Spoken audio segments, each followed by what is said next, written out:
இப்போ நான் சொல்ல போகிற பதிவு ஒரு இடத்துல உண்மையிலுமே நடந்த நிகழ்வு. இந்த நிகழ்வு பார்த்திங்கன்னா உண்மையிலுமே நம்மளோட உணர்ச்சியை அவ்வளோ பொங்க வச்சிரும் அப்படின்னு சொல்லலாம். அப்படி ஒரு நிகழ்வு. ஒரு கணவன் மனைவி வாழ்ந்து வந்துட்டு இருக்காங்க. மனைவியோட பெயர் பிரியா, வயது 28. அவரோட கணவருக்கு ஒரு 30-32 வயசு வரும். 4-5 வருஷம் வித்தியாசம் இருக்கும் அவங்களுக்கு. இந்த மாதிரி அவங்களுக்கு 2 குழந்தைங்க இருக்குது, பெண் பிள்ளைங்க தான். 2யுமே கட்டி கொடுத்து நல்ல இடத்துல வாழ வைக்கணுன்றது தான் அவங்களோட எய்மு. இதுக்காக தான் அவங்க தினம் கூலி வேலைக்கு அவங்க வீட்டுக்காரர் போயிட்டு வந்துட்டு இருக்காரு. இந்த மாதிரி ஒரு டைமில் என்ன பண்ணுறாரு அப்படின்னா, பிரியாவோட கணவர் திடீர்னு இறந்து போயிடுறாரு. இப்போ 2 பொம்பளை பிள்ளைங்களை வச்சுக்கிட்டு படிக்க வைக்கணும், கட்டி கொடுக்கணும், என்ன பண்ணுறது அப்படின்னு சொல்லிட்டு பிரியா யோசிக்கிறாங்க.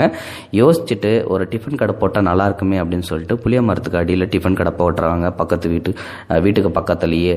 அப்போ தான் பார்த்தீங்கன்னா என்ன பண்ணுறது அப்படின்னு சொல்லிட்டு வியாபாரத்தை கொஞ்சம் கொஞ்சமாக மூவ் பண்ணிகிட்டு இருக்காங்க. கொஞ்சம் கொஞ்சமாக கூட்டமும் வர ஆரம்பிக்குது.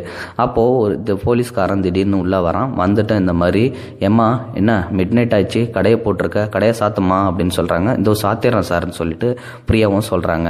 என்ன பண்ணுறது, வேறு யாராவது இருந்தனா ஹெல்ப் பண்ணுவாங்க, அதனால் நம்ம பிரியா சாத்திரம் சார்ன்னு சொல்கிறாங்க. அந்த போலீஸ்காரனுக்கு பயந்துக்கிட்டு அவனுக்கு சாப்பாடும் கொடுக்குறாங்க. உடனே தோசை சாப்பாடு அது இதுன்னு வாங்கி சாப்பிட்றான். காசு எதுவுமே கொடுக்கல. போகும்போது பார்சலும் கட்டிட்டு போகிறான்.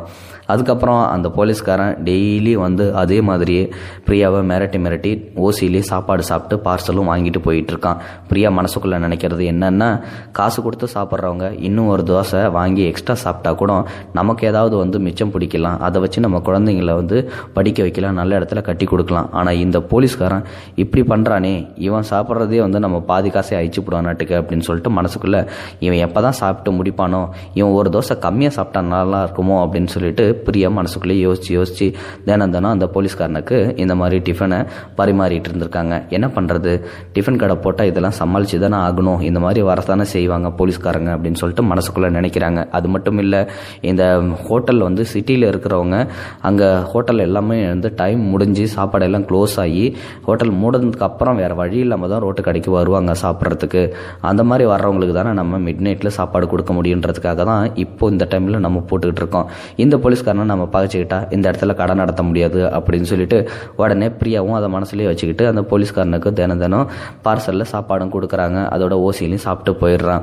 அதுக்கப்புறமா ஒரு யோசனை வருது, இதே மாதிரி நம்ம பண்ணிக்கிட்டே இருக்கோம், நம்ம பைசாவில் நம்ம நடத்துகிற கடையில் கொஞ்சம் கூட பைசா மிச்சமே ஆக மாட்டேங்குது, எல்லாம் செலவாகிக்கிட்டே இருக்குது, ஒரு சல்லி பைசா கூட கிடைக்க மாட்டேங்குது, வர்ற கொஞ்சமே வருமானம் தான், அதுவும் நம்ம குடும்ப செலவுக்கும் பிள்ளைங்களுக்கு சரியாக போயிடுது, என்ன பண்ணலாம் அப்படின்னு சொல்லிட்டு யோசித்து பார்த்துட்டு அதுக்கப்புறமா 4-5 பேர்த்துக்கிட்ட கடன் வாங்கி வட்டிக்கு நம்மளும் ப்ராப்பராக லைசன்ஸ் வாங்கி ஒரு ஹோட்டல் சிட்டியில் ஆரம்பிக்கலாம் அப்படின்னு சொல்லிட்டு நகர்ப்புற பகுதிக்கு போகிறாங்க.